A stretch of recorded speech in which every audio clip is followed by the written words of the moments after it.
अभी हमारी मौजूदगी महाकुंभ प्रयागराज में है और यहाँ पे सभी साधु संतों की अहम भूमिका रहती है।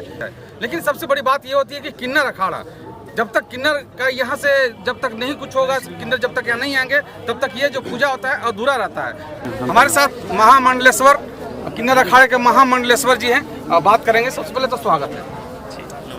क्या नाम है आपका? मेरा नाम महामंडलेश्वर संजनानंदगिरी, मैं नासिक से हूँ। अच्छा, कैसे देख रहे हैं इस महाकुंभ दिव्य डिजिटल? थोड़ा सा पीछे।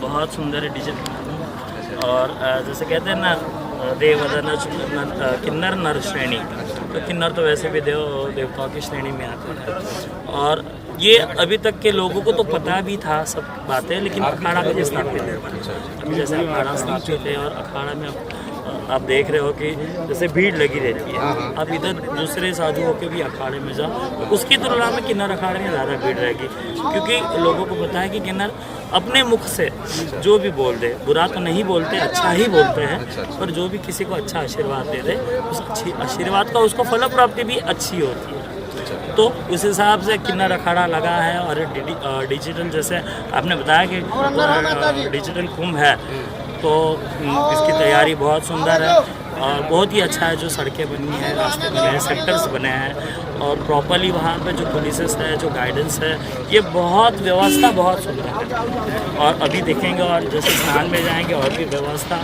प्रॉपर कैसी है, क्या है, ये सब बातें अच्छी तरह से यानी एक व्यवस्थित रीति से, एक पद्धति से की। इस कुंभ में किन्नर अखाड़े का क्या योगदान है? क्या योगदान है? क्या नाम है सबसे पहले? मैं महामंडलेश्वर शिवलक्ष्मी महाराष्ट्र से हूँ। अच्छा, जैसे आपने कहा कि हर एक के लिए एक अलग अलग वजूद होता है। जैसे स्त्री, पुरुष और किन्नर, आप यहाँ पे सभी को महामंडलेश्वर के स्वरूप में देख सकते हैं, क्योंकि सनातन धर्म से आप देखते आए हैं कि किन्नरों से एक अलग तरह से कुचेष्टा की गई है, उन्हें अपने से दूर रखा गया है, धर्म से दूर रखा गया था। लेकिन अंतर्राष्ट्रीय किन्नर अखाड़ा ने ये साबित कर दिया है कि किन्नर अखाड़ा में पुरुष हो, स्त्री हो या किन्नर हो, सभी के लिए हमने हाथ फैलाया है। अच्छा। बस आप आगे आइए और हमें गले लगाइए। और इसी से हम लोग ये साबित करना चाहते हैं कि आप लोगों ने अगर हमारे साथ दुर्व्यवहार किया भी है, फिर भी हम लोगों का दिल इतना बड़ा है, हम लोग उपदेवताओं की श्रेणी रखते हैं, इसलिए हम लोग हमारे विचार भी उसी श्रेणी में रखते हैं और सभी के लिए यहाँ पे वेलकम है। ऐसा कहा जाता है कि कुंभ में बिना किन्नर अखाड़े के बिना अधूरा रह जाता है कुंभ। जी, किन्नर अखाड़ा तो अभी आप देख रहे हैं, ये चौथा कुंभ है किन्नर अखाड़े का। जैसे आपने देखा था कि किन्नरों के संघर्ष की जो गाथा थी वह बहुत ही बड़ी थी। हमारे आचार्य महामंडलेश्वर स्वामी लक्ष्मी नारायण त्रिपाठी माई जी ने बहुत ही एक बड़ा संघर्ष किया, अनेकों से लड़े, संघर्ष करके किन्नर अखाड़े का एक अलग अस्तित्व हुआ है। और उस अस्तित्व से जूना अखाड़े ने हमें संलग्न किया और हम अभी जूना एवं अंतर्राष्ट्रीय किन्नर अखाड़ा कहते हैं और हमारी एक अलग पहचान बनी है। सबसे बड़ा सवाल अभी पूरा देश में चल रहा है कि इस महाकुंभ में मुसलमानों को आना वर्जित है, इस पर क्या कहेंगे आप? सबसे पहले क्या होता है कि जैसी दृष्टि होती है वैसी सृष्टि होती है। अच्छा। अगर आप हरा चश्मा लगाओगे तो आपको राजस्थान में भी हरियाली दिखाई देगी। अच्छा। और अगर आप काला चश्मा लगाओगे तो आपको उजियारे में भी कालापन दिखाई देगा। अच्छा। और कुछ चीज़ें ऐसी होती है जो दिल में रखनी चाहिए। हर एक की विचारधारा अलग होती है, तो हर एक विचारधारा पे बोलना ही चाहिए, ऐसा कोई हमें ज़रूरी नहीं लगता। जोगी जी पे क्या करना चाहेंगे? जोगी जी के लिए कुछ करना चाहेंगे? जी जी जी महंत योगी जी जो यहाँ के मुख्यमंत्री जी है उत्तर प्रदेश के, उन्होंने बहुत ही सुंदर व्यवस्था की है। ये ध्यान, तपस्या और साधना का जो त्रिवेणी संगम तीर्थराज प्रयाग में गंगा जमुना मैया की त्रिवेणी संगम पे हुआ है, यहाँ पे उन्होंने बहुत सुंदर तरीके से सरकार ने व्यवस्था की है।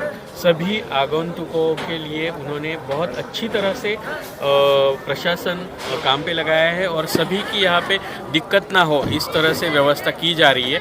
तो बहुत बहुत उनको अभिनंदन है, बहुत बहुत बधाई है कि उन्होंने बहुत सुंदर तरीके से इस पूर्ण महाकुंभ का आयोजन किया। हमें क्या कहना चाहेंगे कि कहीं न कहीं ये डर था कि यहाँ पर अगर मुसलमान आते हैं तो कुछ मतलब अलग होने वाला है, जी, मैंने आपसे अभी वही कहा है कि जैसी दृष्टि वैसी सृष्टि।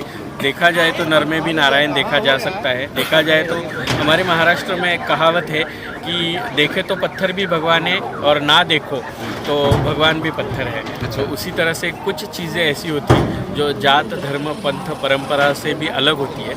हर एक का विचार अलग हो सकता है, लेकिन हमारे लिए सर्वधर्म समभाव का एक ही झंडा है। और मुझे लगता है कि अंतर्राष्ट्रीय किन्नर अखाड़ा उसी सर्वधर्म समभाव का भाव रखता है।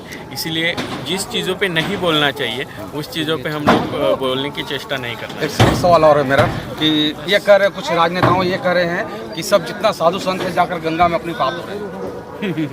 जैसी दृष्टि वैसी सृष्टि। और पॉलिटिक्स जो होता है वो खेलने के लिए होता है। वो अपनी तरह से खेल रहे हैं, हम अपनी तरह से खेल के निकालेंगे। आप क्या कहेंगे उनको? मैं उनको बस यही कहना चाहूँगी कि ये पावन संगम है, पावन संगम में आके पवित्र हो जाइए।